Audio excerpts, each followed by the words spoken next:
औज़ुबिल्लाहि मिनश्शैतानिर्रजीम बिस्मिल्लाहिर्रहमानिर्रहीम अल्लाहुम्मा सल्लि अला सय्यदना व मौलाना मुहम्मदिन व अला आलि सय्यदना व मौलाना मुहम्मदिन व बारिक वसल्लम। अस्सलाम वालेकुम दोस्तों, my name is Nuzhat and welcome back to my YouTube channel Nuzhat reacts.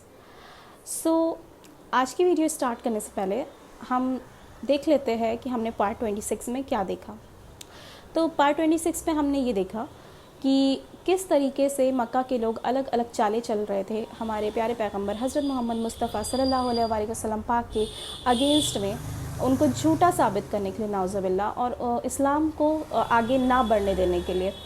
तो उन्होंने अलग अलग तरह के हथकंडे अपनाए और उन्हीं में से दो मुशरिकीन जो थे वो यहूदी आलिमों के पास गए और उनसे पूछा कि तुम्हारी किताब में हमारे यहाँ एक लड़का है जो अपने आप को खुदा का नबी और पैगंबर बताता है, तो तुम्हारी किताब में क्या क्या बताया गया है उसके बारे में, और हमें ऐसे सवाल बताओ जो हम उससे जा कर के पूछे तो हम जान सकें कि क्या वो सच कह रहा है या नहीं। तो यहूदी आलिमों ने 3 सवाल बताए कि आप जा कर के ये उनसे पूछो, और वो 3 सवाल क्या थे आप हमें कमेंट सेक्शन में ज़रूर बताइएगा। अगर आपने ध्यान से वीडियो देखी है हमारी तो आपको ज़रूर पता होगा। और फिर इसके आगे हज़रत उमर रज़ी अल्लाह अन्हा भी जो थे वो भी हमारे प्यारे पैगंबर हज़रत मोहम्मद मुस्तफ़ा सल्लल्लाहु अलैहि वसल्लम पाक को कत्ल करने के इरादे से निकले नाउज़ुबिल्लाह, और रास्ते में उनको हज़रत साद ने रोक लिया कि तुम जिधर जा रहे हो वहाँ जाने से पहले अपने घर में जा कर के देखो, तुम्हारे घर में इस्लाम दाखिल हो चुका है और तुम्हारी बहन और बहनोई ने ही इस्लाम को कबूल कर लिया है। फिर वो जब वापस गए उन्होंने बहन और बहनोई को बहुत ही मारा। फिर उसके बाद क्या हुआ कि उन्होंने जब कुरान पाक की तिलावत सुनी तो उनके आंसू बह निकले दोस्तों, और उन्होंने फाइनली इस्लाम को कबूल कर लिया। तो ये था जो हमने देखा पार्ट 26 में। तो चलिए आगे बढ़ते हैं और हम देखते हैं आज का पार्ट 27, प्रॉफिट मोहम्मद सल्लल्लाहु अलैहि वसल्लम पाक सबके लिए। चलिए अब आगे सुनते हैं। ईमान कबूल करने के बाद हजरत उमर रजी अल्लाह तआला हुजूर पाक सल्लल्लाहु अलैहि वसल्लम के पास दारे अरकम के दरवाजे पर पहुंचकर हजरत उमर ने खुद दस्तक दी।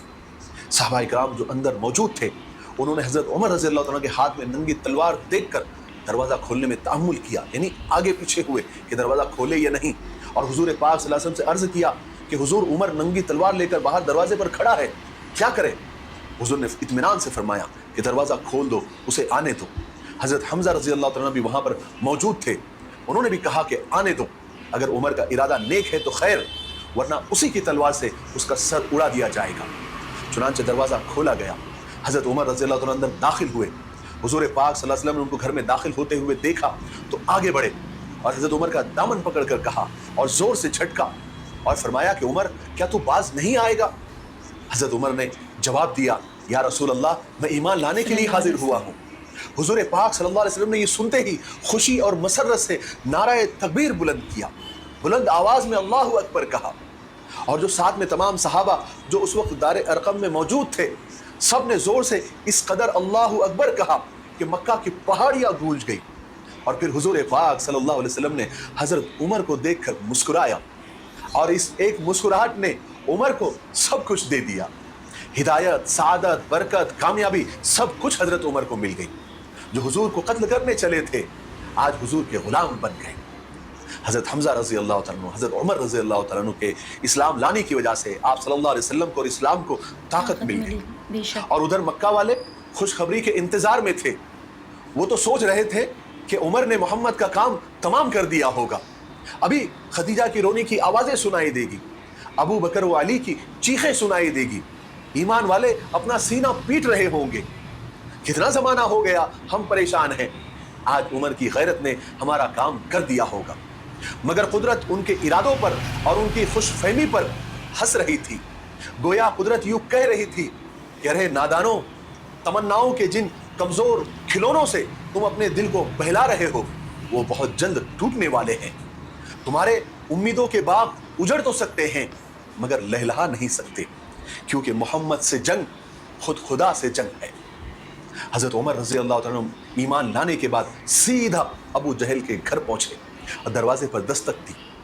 वो दुश्मन इस्लाम बाहर आया और बड़ी खंदा पेशानी से झुक कर हजरत उमर का वेलकम किया, अहलन सहलन मरहबा, और काम के बारे में पूछा, उमर काम हो गया? हजरत उमर रज़ी अल्लाह ने फरमाया कि हाँ, खुदा का शुक्र है, काम हो गया, मैं ईमान ले आया, मैं मुसलमान हो गया और हुजूर पाक सल्लल्लाहु अलैहि वसल्लम को यानी मोहम्मद को रसूल मानता हूँ। ये सुनते ही अबू जहल झल्ला गया और पैर पटकता हुआ और बालों को नोचता हुआ वापस अंदर चला गया।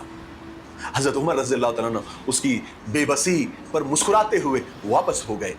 इसके बाद हजरत उमर हुजूर की खिदमत में हाजिर हुए और जाकर अर्ज किया कि हुजूर, अब हमको छुप कर और पोशीदा तौर पर घरों में नमाज पढ़ने की जरूरत नहीं है, बल्कि अभी अलल ऐलान खाने काबा में नमाज पढ़ी जाएगी और कोई भी हमारे रास्ते में आएगा तो उमर उसका मुकाबला करेगा।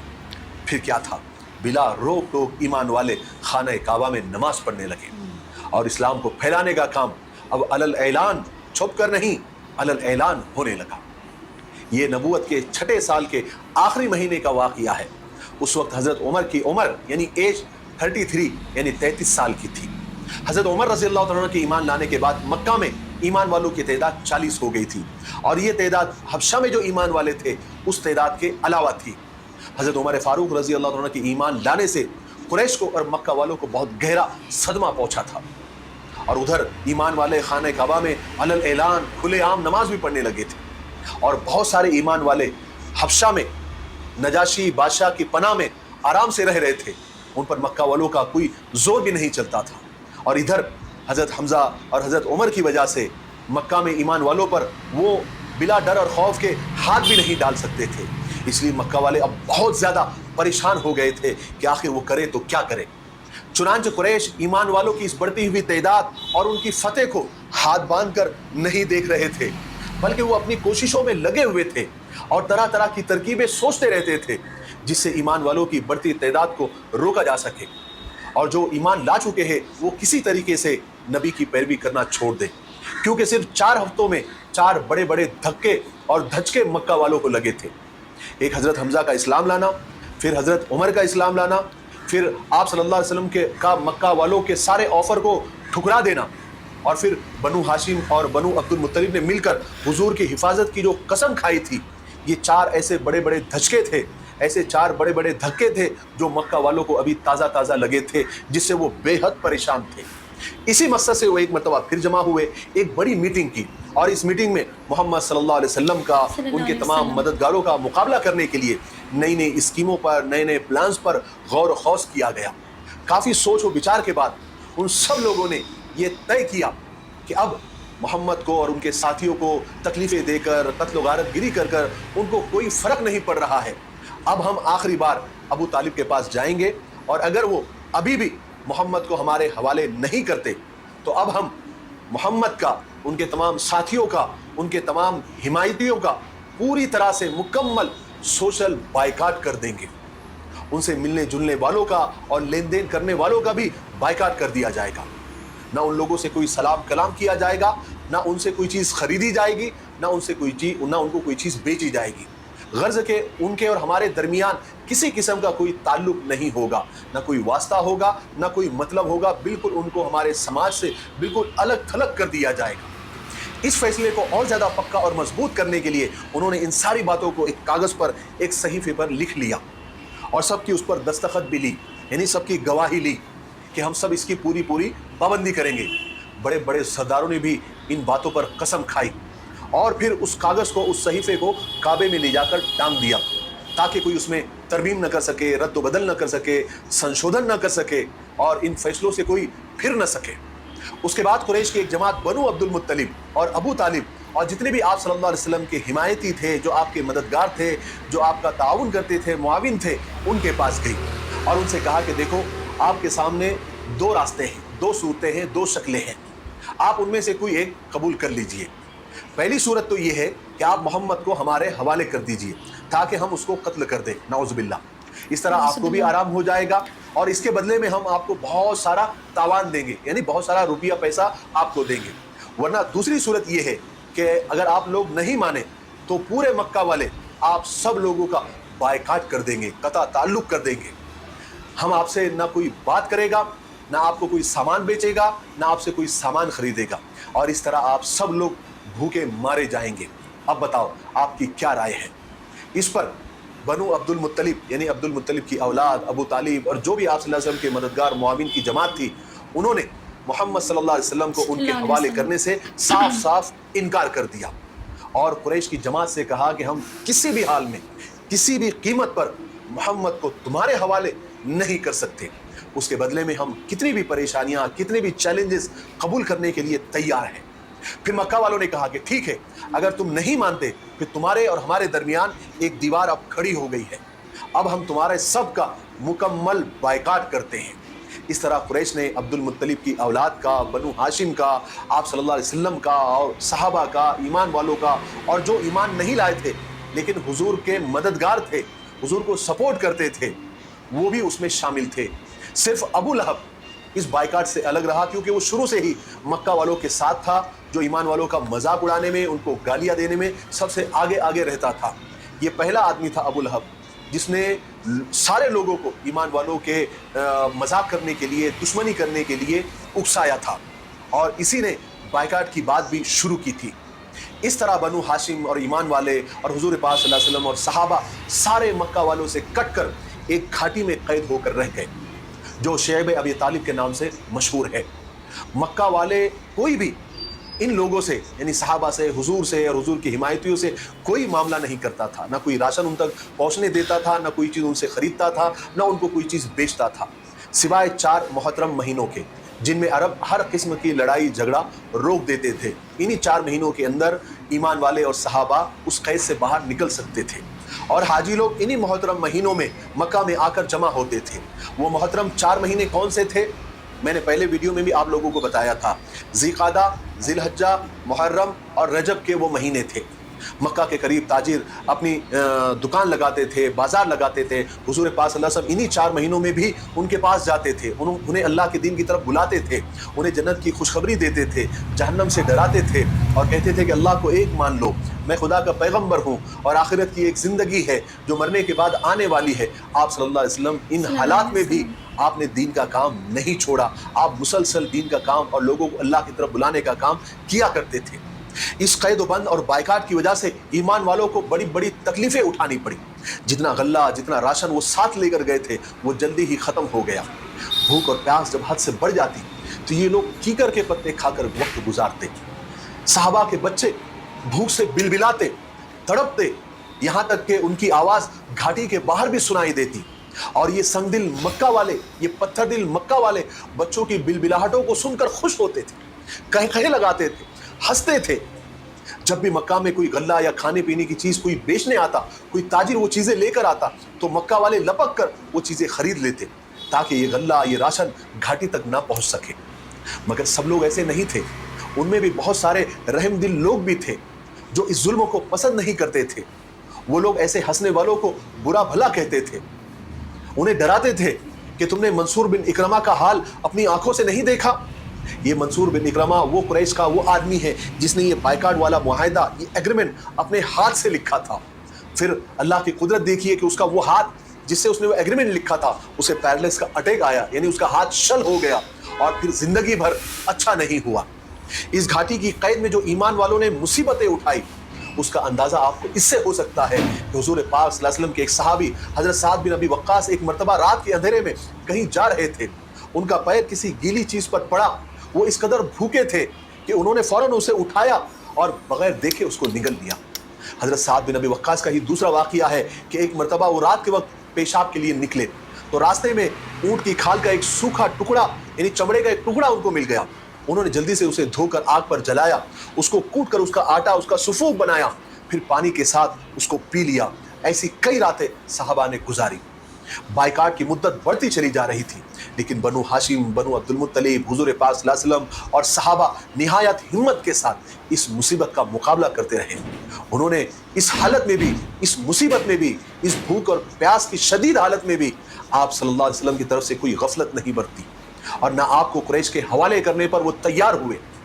آپ صلی اللہ علیہ وسلم کے چہیتے چچا ابو طالب آپ صلی اللہ علیہ وسلم کا پورا خیال رکھتے, آپ کے برابر میں لیٹتے تاکہ آپ کی حفاظت کر سکے. اگر چچا ابو طالب کو کہیں کام پر جانا بھی ہوتا یا کہیں کسی اور مقصد سے باہر نکلتے یا حضور سے الگ ہوتے تو اپنی اولاد میں سے کسی کو ان کے پاس چھوڑ کر جاتے تاکہ ان کی جگہ وہ آپ صلی اللہ علیہ وسلم کی حفاظت کر سکے. جن کا بائیکاٹ کیا گیا تھا یعنی بنو ہاشم، بنو عبد المطلب، آپ صلی اللہ علیہ وسلم اور صحابہ، ان کے جو رشتہ دار تھے وہ تھوڑی تھوڑی ان کے ساتھ ہمدردی کیا کرتے تھے اور چھپ چھپ کر ان کے پاس کھانا پہنچا دیا کرتے تھے. اگر یہ رشتہ دار باہر کے اگر ایسا نہ کرتے تو بہت جلدی بہت سارے لوگ بھوک سے مر جاتے. ایسے میں ہی ایک شخص حکیم بن حزام بھی تھے. وہ اپنی پھوپھی ام المومنین حضرت خدیجہ رضی اللہ تعالیٰ کے پاس خفیہ طریقے سے چھپ کر کھانا پہنچا دیا کرتے تھے، جس کو اما جان حضرت خدیجہ رضی اللہ تعالیٰ لوگوں میں تقسیم کر دیا کرتی تھی. اس طرح ہشام بن عمرو بھی ایسے ایک شخص تھے جو اونٹوں پر کھانا اور کپڑا لاد کر رات کے وقت اس گھاٹی کے قریب لے کر آتے، اور جب بالکل گھاٹی کے قریب پہنچ جاتے تو اونٹ کو گھاٹی کی طرف ہانک دیا کرتے تھے، اور اس طرح تمام سامان ان مجبور اور بائیکاٹ کیے ہوئے لوگوں تک پہنچ جاتا تھا. جب عمرو بن ہشام یا پھر حکیم بن حزام کی یہ باتیں قریش تک پہنچی تو انہوں نے ان کو بھی بہت تکلیفیں دی، لیکن پھر بھی انہوں نے یہ مدد کا سلسلہ بند نہیں کیا. آج کے لیے اتنا کافی ہے. جی ہاں دوستوں، تو آج کی ویڈیو بھی الحمدللہ بہت ہی پیاری تھی اینڈ بہت ساری نئی باتیں بھی ہمیں جاننے کو ملی.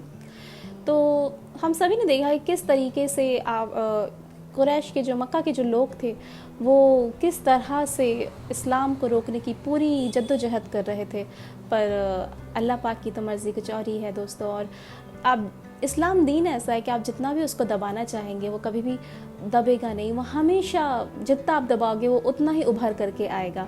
تو یہ اچھی باتیں ہمیں جاننے کو ملی آج کی ویڈیو میں. اور چلیے ہم آگے بڑھتے ہیں، اور جو میرا سیگمنٹ ہے اس میں آپ کو جو اچھی باتیں بتاتی ہوں، اس میں آج کی جو اچھی بات ہے وہ یہاں ایک کلمات سے ہم شروع کریں گے. تو وہ کلمات ہے سبحان اللہ و بحمدہ سبحان اللہ العظیم. تو دوستو صحیح بخاری کی حدیث میں بھی ہے، اور اس حدیث میں ابو ہریرہ سے روایت ہے کہ ہمارے پیارے پیغمبر حضرت محمد مصطفیٰ صلی اللہ علیہ وآلہ وسلم پاک نے ارشاد فرمایا ہے کہ جو بھی سبحان اللہ و بحمدہ 100 مرتبہ پڑھے گا دن میں تو اس کے اتنے جتنے بھی گناہ ہوں گے، چاہے وہ پانی کے سمندر کے جھاگ کے برابر بھی کیوں نہ ہو، وہ معاف کر دیے جائیں گے.